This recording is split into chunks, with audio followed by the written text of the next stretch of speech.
그동안 여러분들이 이렇게 성가대를 섬겨주셨는데, 우리 이렇게 정지휘자님이 성가대를 섬기다 이렇게 굉장히 중심이 잡히는 걸 보고 참 감사했고, 그동안 지휘자님이 안 계시는 동안에 우리 여러분 섬겨주시니 감사드립니다. 오늘은 그 말씀을 통해서 아름다운 신앙 공동체에 대해서 한번 생각을 해보려고 합니다. 먼저 우리 사도행전 2장 42절 말씀을 한번 보겠습니다. 그들이 사도의 가르침을 받아 서로 교제하고 떡을 떼며 기도하기를 힘썼다. 가르침을 받고 교제하고 떡을 뗐다. 그리고 기도하기를 힘썼다. 이거는 초대교회의 특징을 말하는데 이것이 교회의 4대 의무에 속하기도 합니다. 먼저 가르침을 받았다. 이 당시의 사도들은 성도들에게 메시아에 대해서, 그리고 그 메시아가 예수님인데 예수님께서 유대인들에게 고난을 받으셨고 다시 이 땅에 오실 것이다라는 것, 그리고 성도들이 성결한 삶을 살아야 된다라는 것을 주로 가르쳤습니다. 그 다음에 이제 두 번째로 교제했다. 이 교제가 헬라어로는 코이노니아인데 여기에는 크게 세 가지의 의미가 있습니다. 첫 번째로 교제의 의미로 친교를 하였고, 두 번째로 연합의 의미로 서로가 힘을 합해서 서로를 격려해주고, 그리고 세 번째가 헌금으로 내 개인적인 그 물질을 전체의 그 이익을 위해서 기부하는 이런 모습들이 이 초대교회에 나타났습니다. 두 번째로 떡을 뗐다라고 하는데, 세 번째로 이 떡을 뗐다라는 것은 그 떡 떼면은 두 가지가 있습니다. 하나는 성찬이 있고 하나는 애찬이 있습니다. 성찬이라는 것은 예수님께서 여기 앞에 있는 것처럼 예수님께서 6월절에 제자들과 함께 식사를 나누면서 이것은 내가 올 때까지 너희가 나를 기념하라 라는 의미로 초대교회에서는 예배 시간 때마다 이 성찬을 통해서 그리스도의 사랑, 그리스도의 희생 정신, 그리고 성도의 삶을 결단하는 시간이 바로 성찬을 통해서 이루어졌습니다. 그리고 나서 예배 후에 또 떡을 뗐는데 그것이 바로 애찬입니다. 초대교회에서는 서로 예배 후에 식사를 하면서 성도들과 함께 교제를 나누고, 그리고 그 식사를 통해서 서로 섬기는 그런 모습들을 보여주었습니다.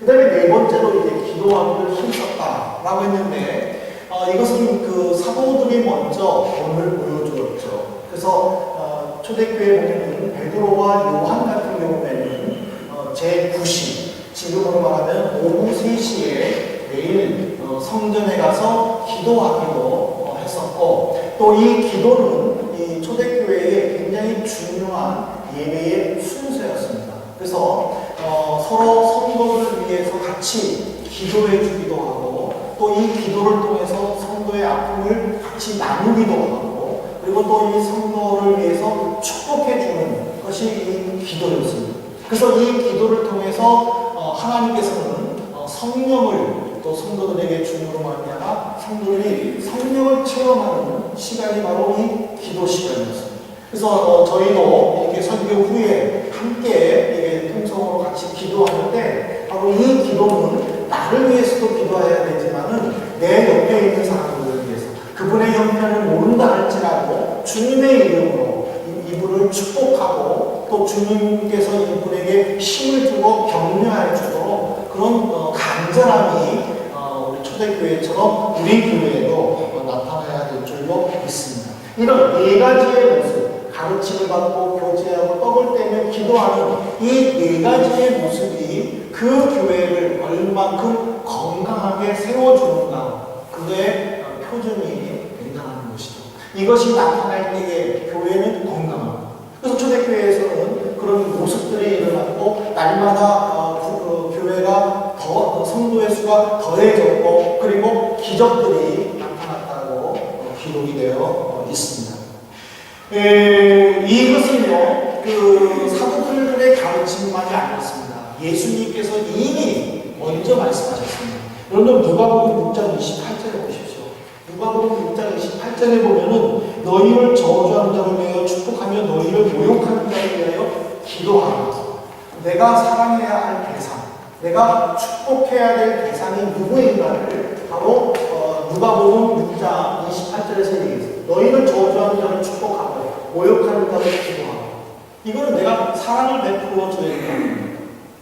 그래서 시편 기자는 바로 우리에게 또 뭐라고 얘기를 했냐면 시편 129편 8절에 보면은 지나가는 자들도 여호와의 복이 너희에게 있을지어다 하거나. 그러니까 지나가는 사람도 우리는 선포해야 된다는 거예요. 축복해야 된다는 거예요. 당신에게 복이 있을 것입니다. 그럼 축복을 해줘야 되는 거예요. 그것이 바로 우리의 의무이고 우리의 특권이라는 거예요. 그러니까 성도는 모르는 사람이라 할지라도 또 다른 사람에게 축복을 해주는 것이 큰 내게 복이다라는 것을 깨달아야 될 줄로 압니다.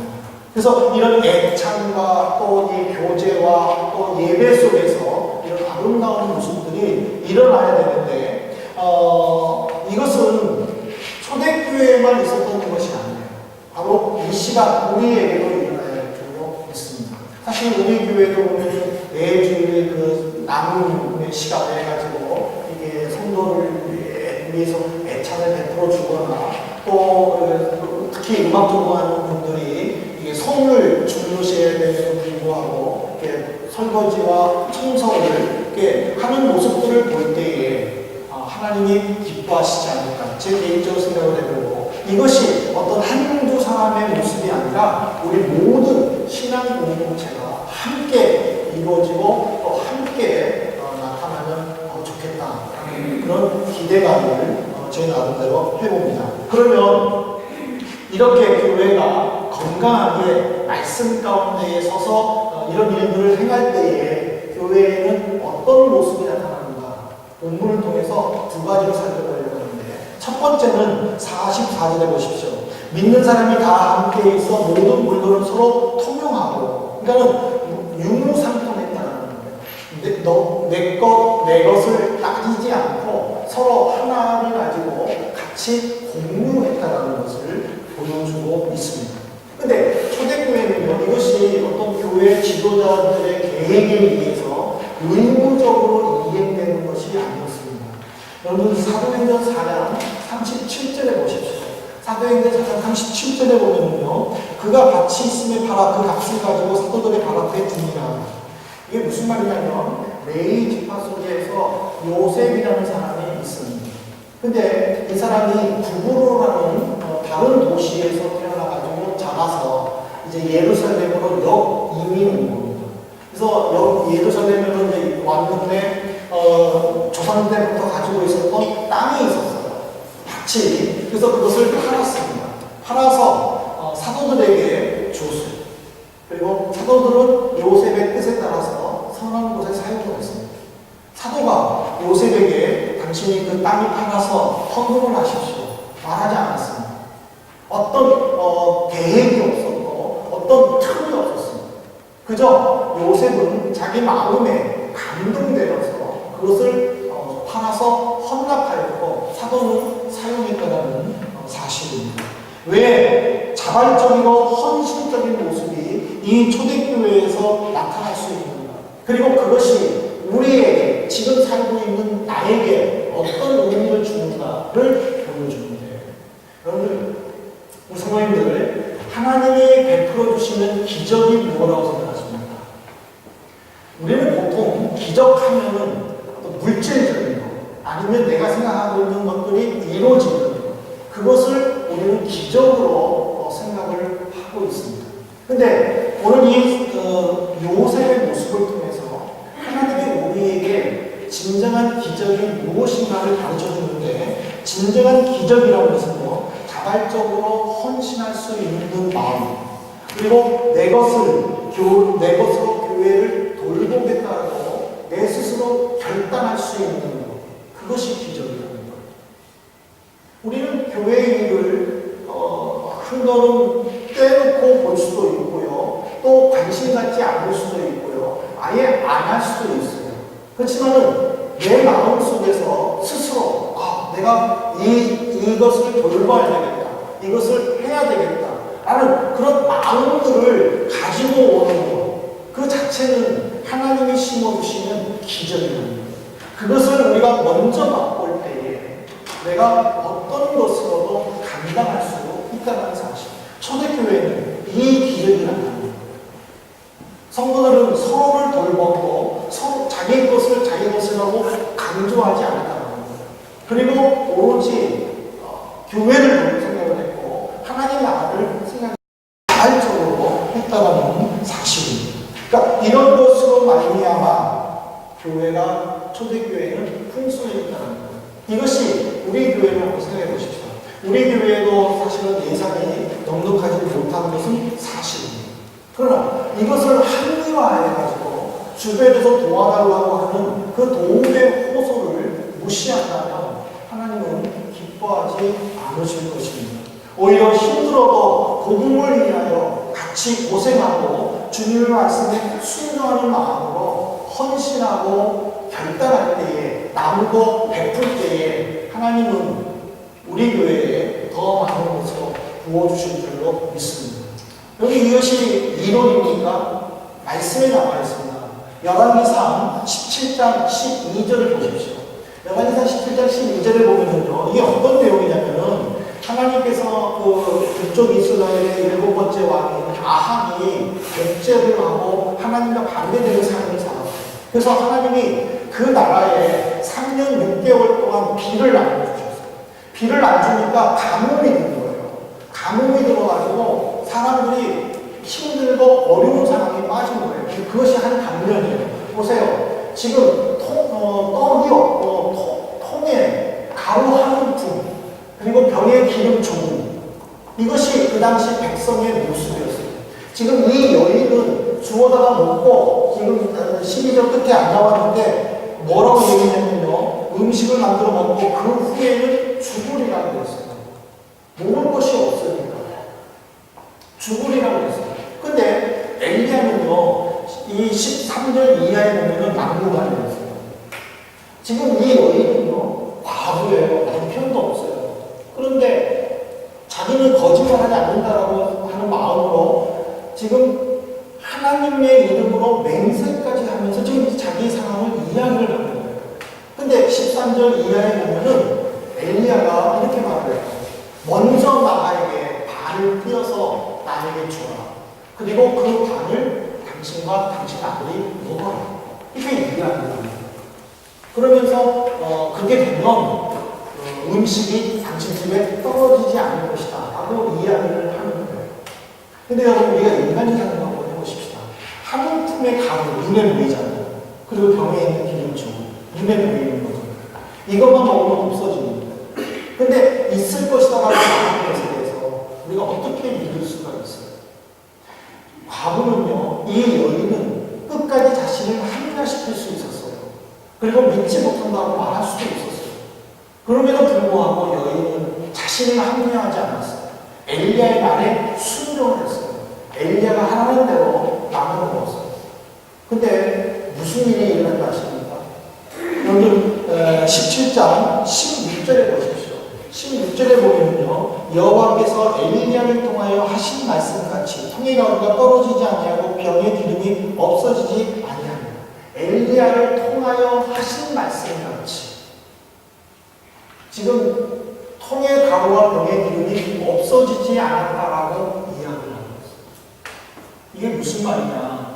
힘들고 어려워도 내가 자원하여 내가 스스로 결단하여 있는 내 것을 가지고 남을 위하여 베풀 때에 말씀에 순종할 때에 하나님께서는 더 큰 것으로 채워주시는 겁니다.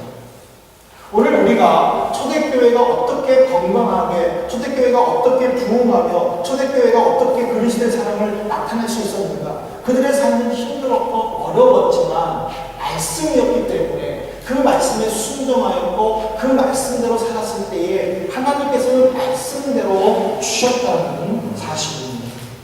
이제 우리들도 외국 생활과 유학 생활로 여유가 없는 것은 마찬가지예요. 하지만 이 삶을 합리화시키지 말고 말씀 말씀이라면 조금 내게 가혹하다 할지라도 이거 너무 힘들다 할지라도 말씀이라면 순종하여서 하나님의 기적을 체험하는 우리 성도님 되시기를 주님으로 축복합니다. 두 번째로 이 초대교회 성도들이 어떤 이런 기적들을 체험할 수 있었느냐면 체험의 결과가 뭐냐 이 46절입니다. 46절에 보면요 성전에 모이기를 힘쓰며 순전한 마음으로 음식을 먹었다라고 했습니다. 성도들의 신앙생활은 항상 하나님을 찬양하는 데 있습니다. 초대교회 성도들은 모이며 기도했고 믿음을 지키기 위해 노력을 했고 사람들의 덕을 쌓았고 성결한 삶을 살려고 노력을 했어요. 그래서 여러분 우리 이 세계의 역사를 보면요 어느 시대가 가장 부패했는지 아십니까? 로마 시대예요. 로마 시대가 가장 부패했었습니다. 어떤 시대보다도 가장 타락했고 부패한 시대였어요. 근데 그때의 교인들만큼만은 그들과 다르게 성결한 삶을 그들은 유지했거든요. 그것이 믿지 않는 자들에게 인정을 받게 되었고 결국에는 기독교가 그 시대에 인정을 받게 되어서 로마 나라의 국교가 되지 않았습니까? 왜? 성도들의 성결한 삶, 그들이 그 삶을 위해서 힘썼기 때문에. 근데 어떻게 그들이 이런 삶을 유지할 수 있었느냐? 여기에 보면요 모이기를 힘썼다라고 했습니다. 이것이 그들의 답이었어요. 힘썼다라는 거예요. 이 힘썼다라는 것은 열심입니다. 하나님은 우리에게 요구하는 것은 열심입니다. 내가 힘썼다라는 것은요 내가 만나고 싶은 사람을 모이고 시간이 있으면 만나고 마음의 여유가 있으면 초대하고 그것은 힘쓴 것이 아닙니다. 힘썼다라고 말했었을 때에는 내 어떤 상황 속에서도 열심을 내는 것을 의미합니다. 그래서 바울 사도는요 로마 교회에 이렇게 권면을 했습니다. 로마서 12장 11절에 말씀해 보면요 부지런하여 게으르지 말고 열심을 품고 주를 섬겨라. 여기 보면요 부지런하라, 게으르지 말라, 열심을 품어라, 주를 섬겨라. 이 모든 것을 한 단어로 압축하면요 힘쓰네요. 내가 힘쓸 때에 부지런할 수 있는 거예요. 그러면 게으르지 않겠죠. 그러면 열심을 품을 수 있는 거예요. 그러면 자동적으로 주님을 섬길 수 있는 거예요.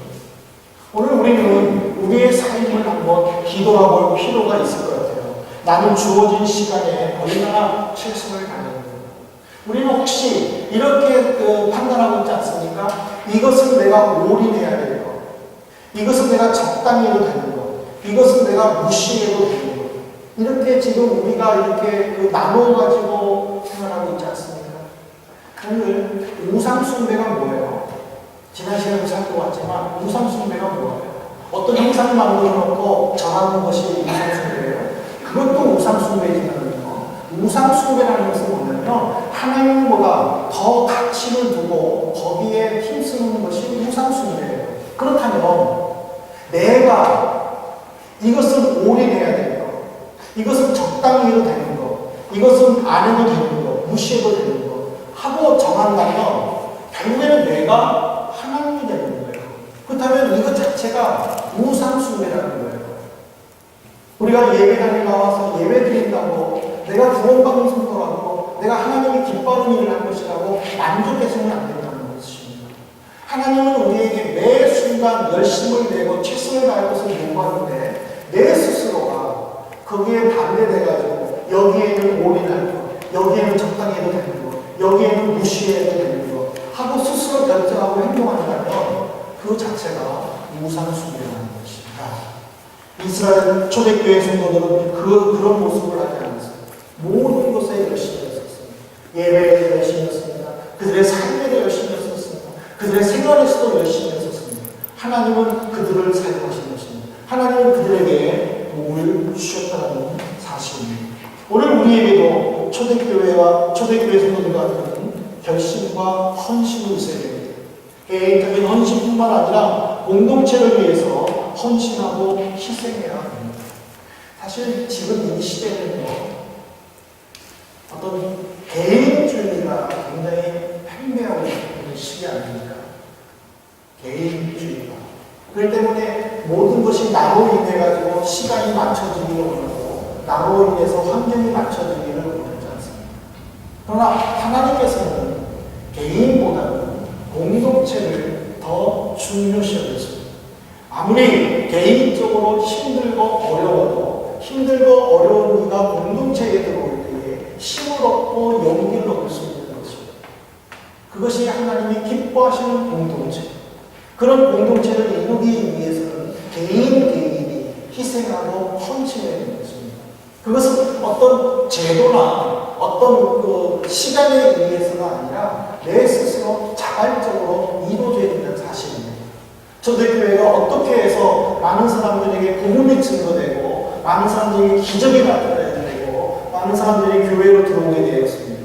바로 그들이 헌신하였고 그들이 자발적으로 순종하였기 때문에 희생하였기 때문에 그것을 본 사람들. 그래서 안디옥 교회에서는 처음으로 그리스도인이라는 명칭이 생기지 않았습니다.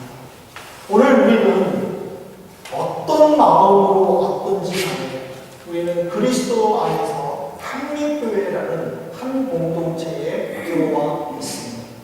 여기에 모두에게는 개별적인 삶입니다. 개별적인 마음도 있고요. 또 개별적인 또 어떤 문제들도 있겠고.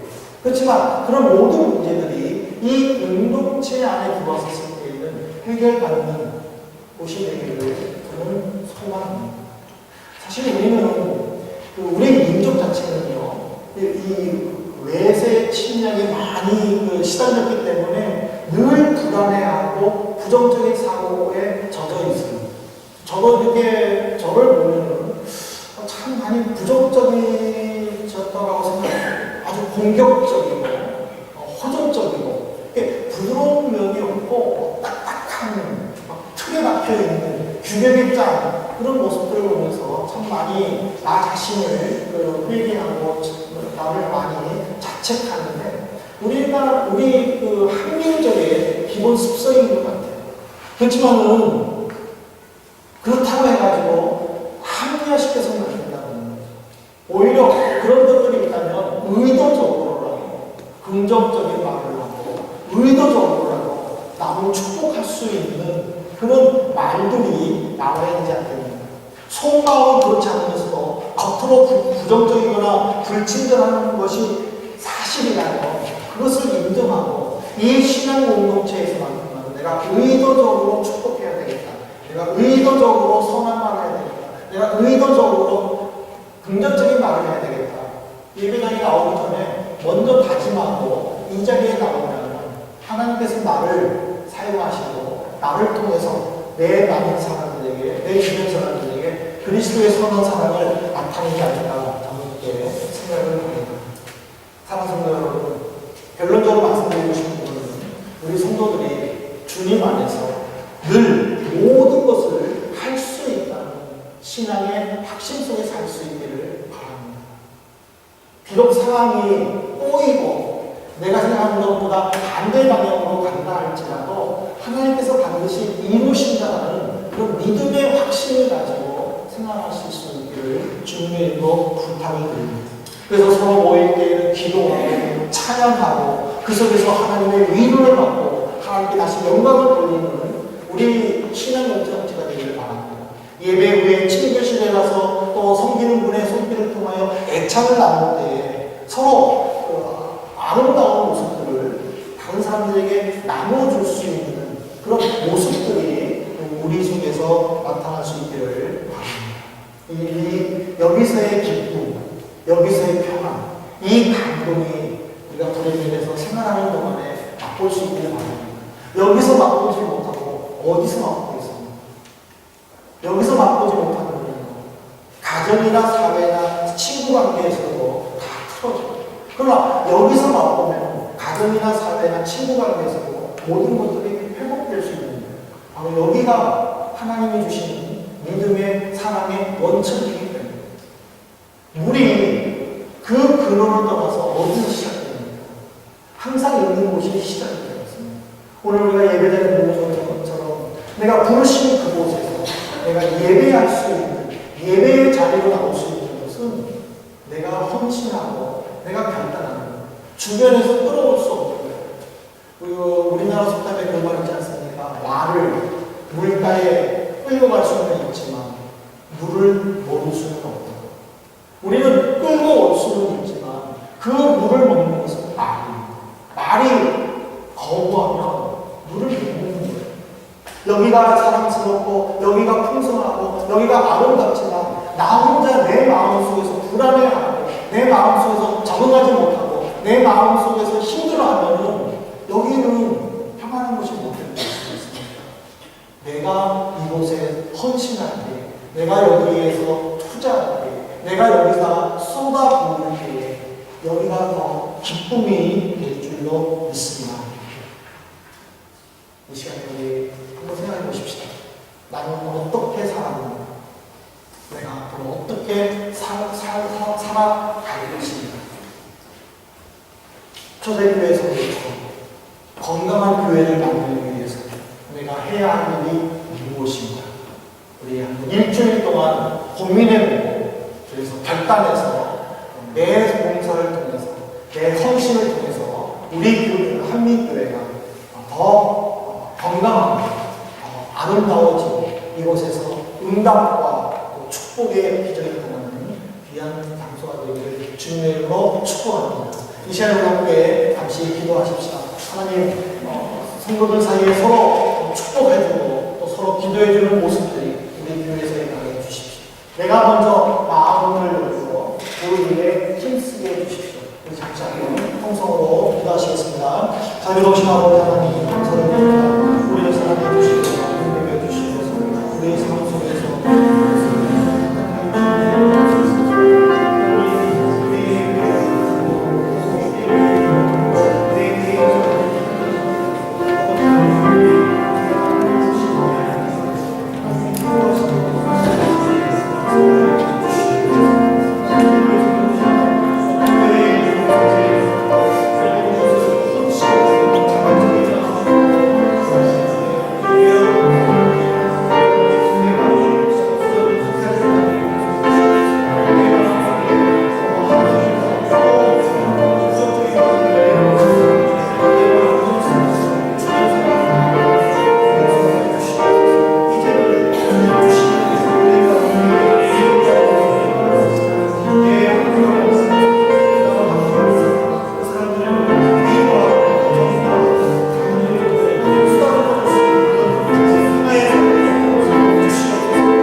주님만이 해답이고 또 주님만이 유일한 소망임을 우리 모두가 깨닫게 됩니다. 일주일 동안 하나님 세우신 교회를 어떻게 섬길 것인가? 다른 상황을 보는 것이 아니라 오직 하나님과 나 사이의 관계를 바라보게 해주시고 하나님 주신 것에 순종하고 또 헌신할 수 있도록 지켜주옵소서. 그래 우리 한국교회가 더 건강한 교회, 많은 사람들을 위로해주고 쓰다듬어 줄 수 있는 교회, 우리 신앙 공동체 안에서 서로를 격려할 수 있는 여유 있는 넉넉한 공동체가 될 수 있도록 함께하여 주옵소서. 예수 그리스도 이름으로 기도드리옵나이다.